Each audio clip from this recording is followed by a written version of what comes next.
Hello, my name is Bruce Byrne, and I'd like to talk to you about worship.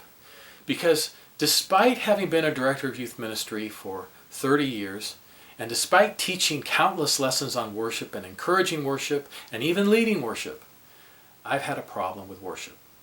Now, I don't mean I had a problem worshiping. That's also true. But the reason I had a problem worshiping was because I had a faulty understanding of the nature of worship itself. And I'd like to share with you some insights I've had that have not only turned around my thinking about worship, but it's turned around my ability to and my experience of worship.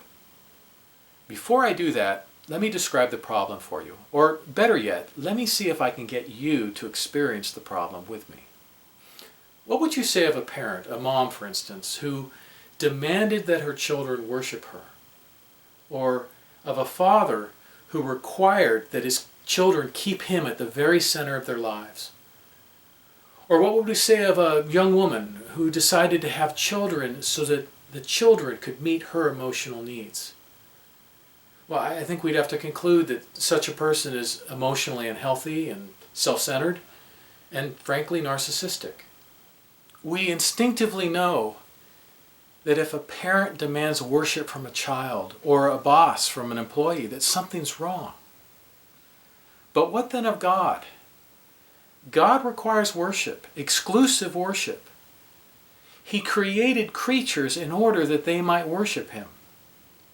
Is God then emotionally unhealthy, needy, self-centered, narcissistic? Does God really need me to continually remind Him of how great He is? Well, the answer to these questions is no.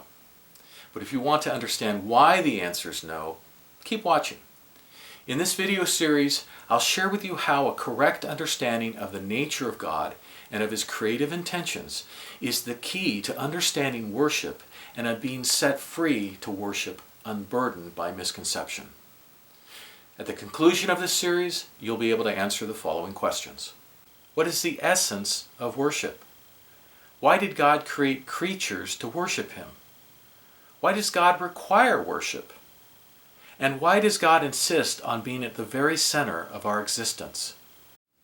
At the conclusion of this series, you'll also know that God's desire for worship is not reflective of neediness or narcissism on His part.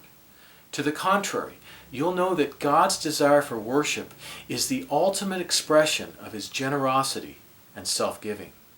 So if you've ever been in a place where something about worship just didn't seem quite right, I think you'll find what follows to be very satisfying. More than that, I believe you'll come to a new understanding which will not only change your attitude toward worship, but will help you enter into worship more freely and with abandon.